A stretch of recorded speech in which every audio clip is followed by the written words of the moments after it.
Pod do Saber! Hoje vamos abordar alguns dos 17 Objetivos do Milênio para o Desenvolvimento Sustentável. E um deles é a igualdade de gênero, que é o quinto. O que vocês acham que é igualdade de gênero? Igualdade salarial. Entre homens e mulheres. Em todos os fatores.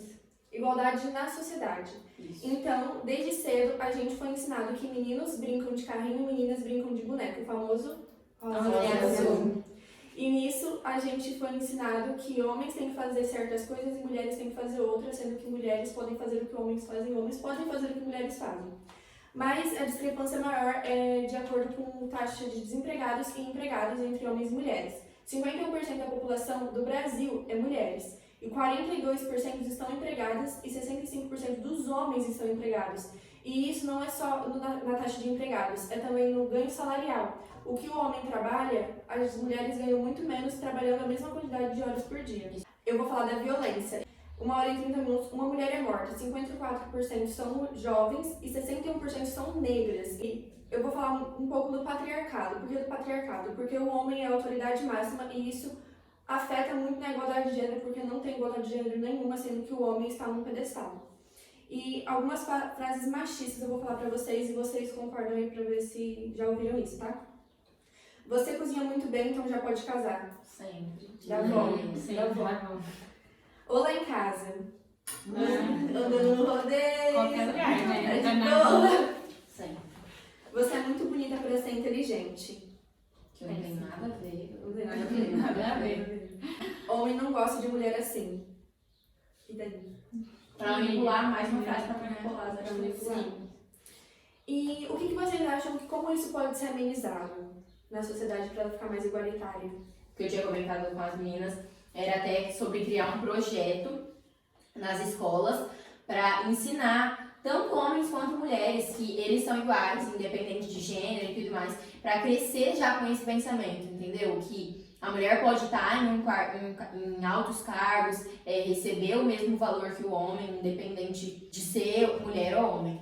Sim, e isso também vai contribuir para a questão da violência, porque acaba diminuindo a violência a partir do momento que o menino entende o que é ou não. Que é igual. Sim, que é igual, Sim. sim. Então ter respeito, liberdade, Sim, equilíbrio. E também outro ponto que eu achei muito interessante é a expressão dos sentimentos. Fazer merchan da Netflix. Na série Brincando com Fogo, eles tiveram que expressar os seus sentimentos e as meninas conseguiram expressar muito melhor os sentimentos do que os homens. Então, isso dá para ser levado em conta que os homens desde pequenos são ensinados a guardar os seus sentimentos, que o homem não chora. É uma falsa realidade que eles são mais fortes, né? Mais Sim, fortes, sim. Eles não podem demonstrar emoção nem nada, porque chorar é uma forma de fraqueza e tudo mais. Uhum.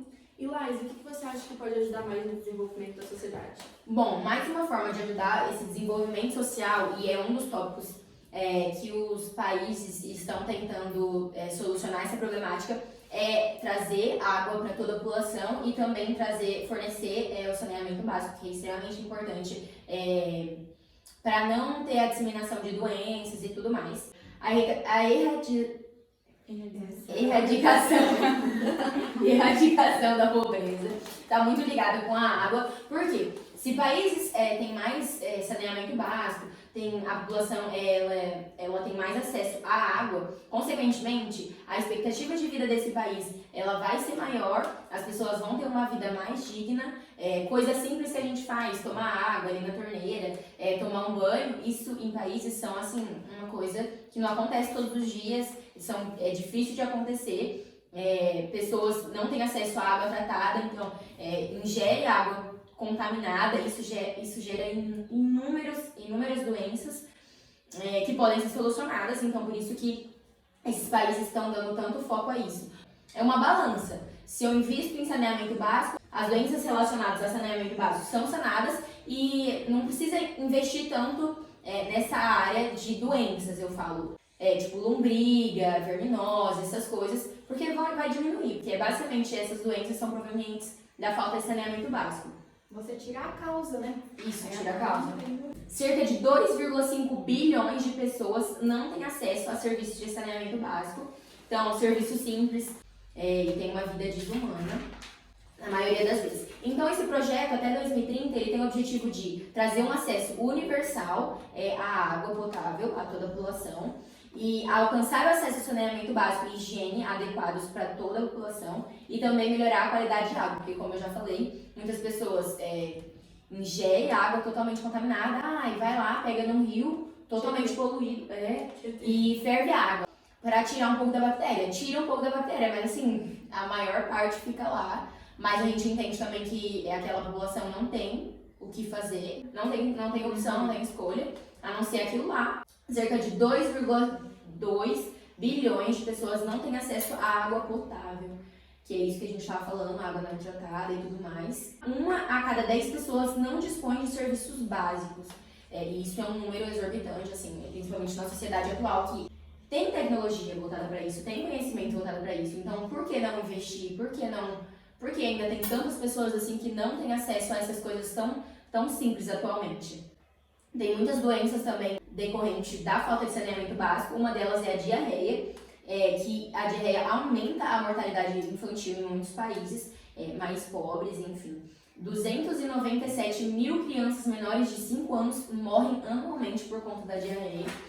Aqui no Brasil a gente não vê falar tanto, que uma criança morreu disso, mas em países pobres, onde tem essa falta de saneamento básico, a falta do tratamento da água, muitas crianças morrem. Outras doenças como cólera, hepatite A, febre e disenteria também são doenças causadas pela falta de saneamento. Então é por isso que os países querem tanto investir nessa área e sanar essa problemática. Porque, até uma frase que eu peguei que fala assim, por isso reverter essa realidade tornou-se um objetivo primordial em âmbito universal. Por quê? O planeta todo quer sanar essa problemática para tornar a vida humana melhor, mais humanizada.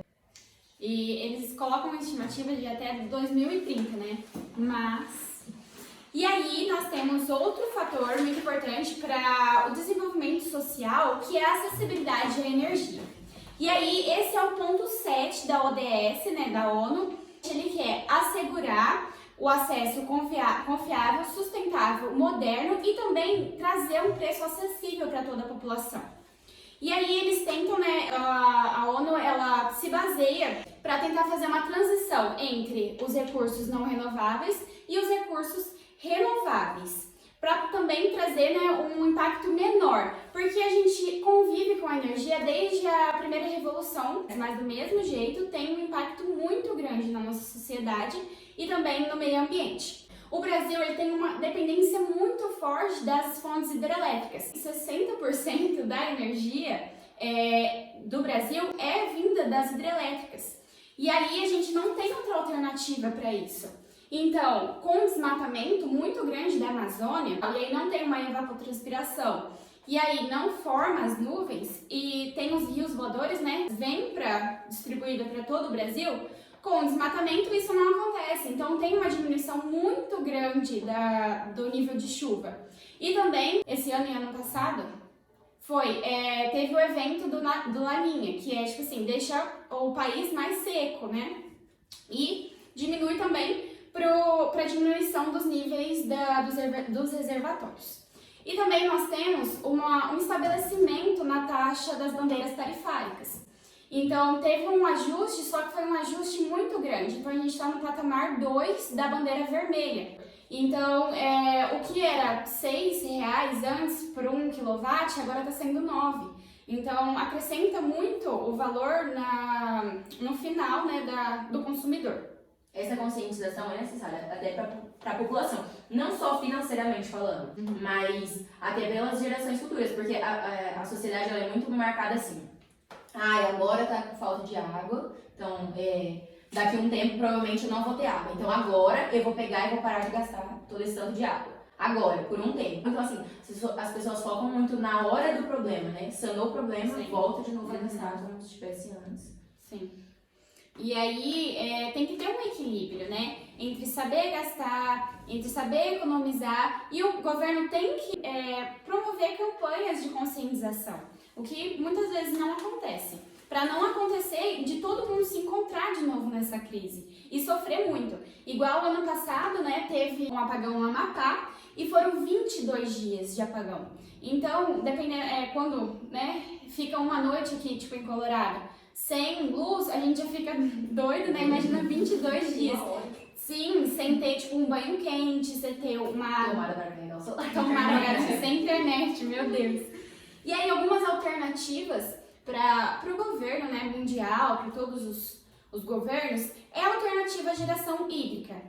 Isso é mais voltado também para o Brasil, né, porque o Brasil tem muita dependência. Então, o Brasil ele tem bastante incidência de sol, é muito forte. Então, por que não utilizar outra fonte, né, que seria a fonte solar? Ou talvez a eólica, que elas são também uma forma de investir em fontes limpas, também diminuindo o impacto e a promoção de gases poluentes, né? E aí também temos outros, que é reduzir impostos e taxas, porque não adianta o governo investir na solar e depois comercializar isso, colocar uma taxa muito grande. Também, corta essa parte. E aí, especialistas, eles prevêem que no futuro, esses 60% de dependência do Brasil caia para 44%. E aí, para trazer dados, né, para poder falar que o solar, né, que a energia solar é bem mais viável, a energia solar, ela consegue reduzir a conta de luz em 90%. Isso é uma coisa muito grande e é uma coisa de se pensar. Mesmo que agora seja caro investir nisso, né? Lá pra frente vai compensar muito mais. Sim, e aí, então, os especialistas, né, como eu já disse, eles estão tentando fazer essa transição entre as fontes não renováveis para as fontes renováveis. E aí, temos, né, o ciclo que a ONU tenta, né, trabalhar. É a descarbonização, a digitalização, a descentralização e a democratização. A descarbonização, ela está relacionada com uma forma que a energia é produzida. Também temos a digitalização, que é a forma que consumimos, né, quando a energia chega para a gente. E também temos a descentralização, que é tirar essa centralização das usinas hidrelétricas, né, só elas produzirem. E aí voltar para, tipo assim, para pessoas também produzirem sua própria energia. Até essa energia solar, como o Brasil ele tem um ponto específico, né, de muito sol, se você coloca as placas, aí se gerei esse tanto, mas usei 600, sobrou 200, o Copel não vai te dar em dinheiro, né, mas você se torna um fornecedorzinho assim de energia, então você pode descontar depois em energia a próxima vez. Ou até num dia que fica nublado, né, você tem uma energia guardada. Exatamente. Sim, e também temos, né, a democratização, que é o acesso a todas as pessoas. Não é privilegiar as pessoas, é distribuir essa energia de forma uniforme. E também, outra ideia da ONU é a complementaridade. Então, igual agora, a gente está sofrendo com a falta de chuva. Então, se a gente tivesse outra alternativa, a gente migraria para essa alternativa. Não ficaria sofrendo só naquilo, matutando a cabeça para poder trazer a solução, né, desse momento de crise. Então, a gente teria um equilíbrio. E, Júlia, o que você tem a falar sobre o objetivo 8? Então, o objetivo 8, ele já é mais voltado para a parte econômica do país, que ele promove o crescimento econômico, elevados níveis de produtividade, desenvolver setores produtivos com mais geração de empregos decentes, tudo mais. Mas isso, ele tem um entrave muito grande, que é a desigualdade de renda, que seria a desigualdade econômica, porque tem países, sim, pobres em relação a países ricos superiores que não, tipo, os países pobres não têm apoio nenhum. Então, isso seria a desigualdade econômica, e na desigualdade econômica também envolve o IDH, que até o Brasil, em 2016, ele ficou em 10º lugar no país mais desigual do mundo. Então, isso causa um entrave para o crescimento econômico, porque os mais vulneráveis, eles muitas vezes eles têm menor expectativa de vida, baixas qualidades de ensino, empregos também são péssimos, assim, para eles. E tudo que a gente falou aqui, tipo igualdade de gênero, saneamento básico, acesso à energia, também contribui para o desenvolvimento. E essa falta de acesso para toda a população aumenta ainda mais a desigualdade, porque quem tem acesso à eletricidade, ao saneamento básico, à água potável e tudo mais, pessoas mais pobres não têm acesso a isso. Se essas pessoas passarem a ter acesso a essas coisas que pra gente é tão Sim. normal, a desigualdade consequentemente vai diminuir. Sim, agora o crescimento econômico ele é um pouquinho diferente do desenvolvimento econômico. O crescimento econômico ele é mais voltado para o dinheiro, para enriquecer o país. Já o desenvolvimento econômico ele é voltado para a sociedade, tipo, afeta a qualidade de vida da sociedade, afeta o IDH do país. Agora eu vou citar uns exemplos que é um entrave, principalmente no Brasil, para esse crescimento econômico poder ser efetivado. Seria a inflação muito elevada, juros altos, juntamente com os elevados gastos públicos que têm uma infraestrutura deficiente, os investimentos são muito baixos e tudo isso interfere para que não ocorra o crescimento econômico, que precisaria de 3 principais fatores, que é o capital físico, o capital humano e a tecnologia. O capital físico ele envolve a infraestrutura, o transporte, a energia e a comunicação de determinada área. O capital humano ele é mais voltado para o IDH, que seria a qualidade de vida da sociedade, e a tecnologia, que está presente no mundo inteiro praticamente, ela proporciona um aumento da produtividade do trabalho. E uma solução que seria para essa desigualdade de renda seria que revitalizar a economia. O que seria isso? Tipo, teria que mudar completamente a economia. É um negócio radical, que eu não sei se vai ser possível até 2030, que eles criariam melhores condições para a estabilidade e sustentabilidade do país. Isso seria possível porque eles investiriam em políticas públicas e empreendedorismo, criação de empregos decentes para a população e tudo mais. E um dos principais objetivos também do objetivo 8 da ODS é erradicar o trabalho forçado e formas análogas do trabalho escravo, bem como o tráfico de seres humanos, que em pleno século XXI ainda tem países que ocorrem, que é muito comum. Ainda nesse tópico, né, no tópico 8, relacionado totalmente ao crescimento econômico, eu vou falar um pouco sobre o emprego pleno e produtivo e trabalho decente para todos. Então não é só a acessibilidade de trabalho para todo mundo, mas relação digna de trabalho humano, sem ter condições insalubres ou se submeter a longas horas de trabalho ou tendo um baixo salário, aquelas coisas que a gente ouvia em aulas de história, que pode parecer Que acontecia há 1000 anos assustador hoje, mas ainda acontece. E muitas pessoas podem ter um emprego, mas não conseguem se sustentar com isso. Tem um dado, falando do Brasil como exemplo, que 14,7 pessoas estão desempregadas no Brasil. Isso equivale a 15 milhões. E o trabalho hoje está muito competitivo, né? Porque diminuíram as vagas, aumentou a... Tem que ter uma capacidade tecnológica também. Está muito específico. E com isso, 6 milhões de brasileiros simplesmente desistiram de procurar emprego.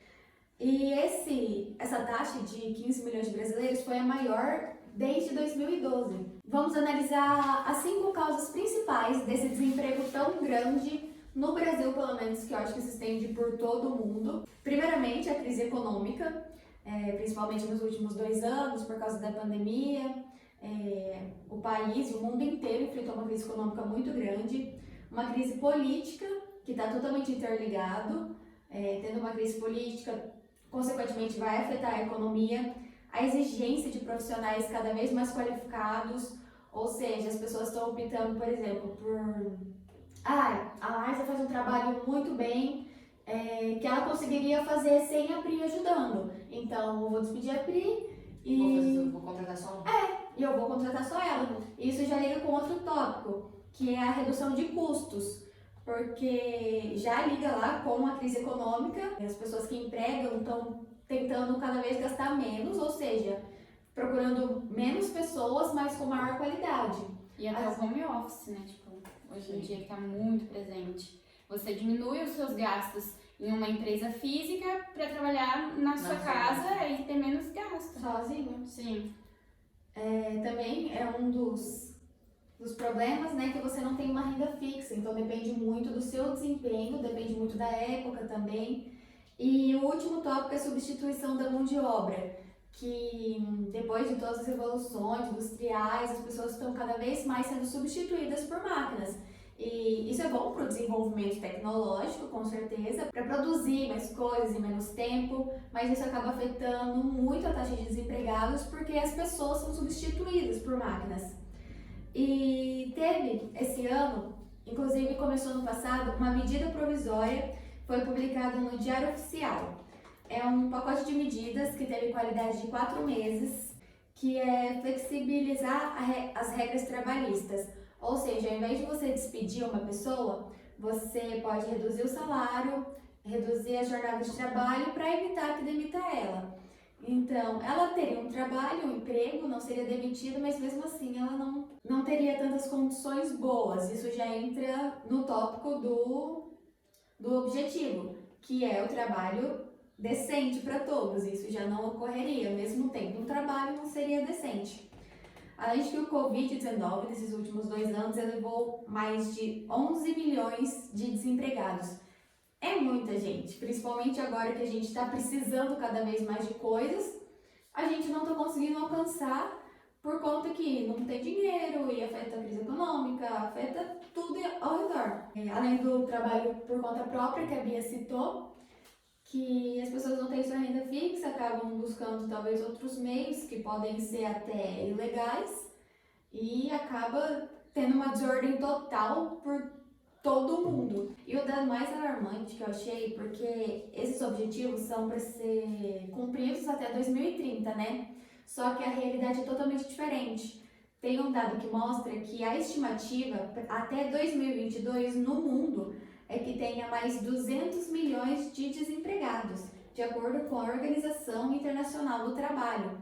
Ou seja, isso só vai piorar. O objetivo seria melhorar, só que a gente vê que isso não está sendo efetivado na realidade. E vira uma bola de neve, né? Esses dias eu tava vendo uma reportagem, era uma família, tipo assim, o cara já tinha procurado emprego em vários lugares, e ele não conseguia. Eu lembro que o aluguel, eu acho que era R$400 o aluguel da casa dele. Ele não conseguia pagar o aluguel da casa dele, ele não encontrava um trabalho em lugar nenhum.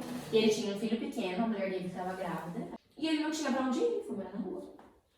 E além de que às vezes se acha um trabalho, as pessoas têm que arcar com lugares muito precários e ganham pouquíssimo. Então, às vezes nem consegue se sustentar mesmo ralando muito. Exatamente. A falta de emprego já é um problema. Só que aí, se a pessoa não tem um emprego, ela não tem onde morar, provavelmente, na maioria das vezes, então ela vai para as ruas. Aí já aumenta um outro problema, que é dos moradores de rua, enfim. Então, uma bola de neve. Saneamento básico. Uma bola de neve. E essa questão do trabalho, ainda mais que hoje, um salário mínimo não dá pra comprar nem uma cesta básica. Quanto mais pagar o aluguel, energia, pagar água e tudo isso vira uma bola De toda a família, né? Que às vezes geralmente só uma pessoa para sustentar a casa inteira. Exatamente. Porque não tem emprego. Eu não acho emprego. Peraí, e aí, vocês acham que a gente vai conseguir alcançar essas metas até 2030 ou a gente vai continuar na mesma que tá, ou vai piorar? Porque a de 2015 não foi. Chegamos, né? 2012 ia acabar o mundo. Nem sei o que eu ia falar, não sei. Vai, Beatriz! Eu vou concluir um negócio. Então para de falar! Então, gente, esse foi o nosso Pódio do Saber, abordando o ponto 5, 6, 7 e 8 da ODS. Então é isso, gente! Esse foi o Pódio do Saber! Nos vemos na próxima! Ou não! Gente, vai ficar assim mesmo? Vai.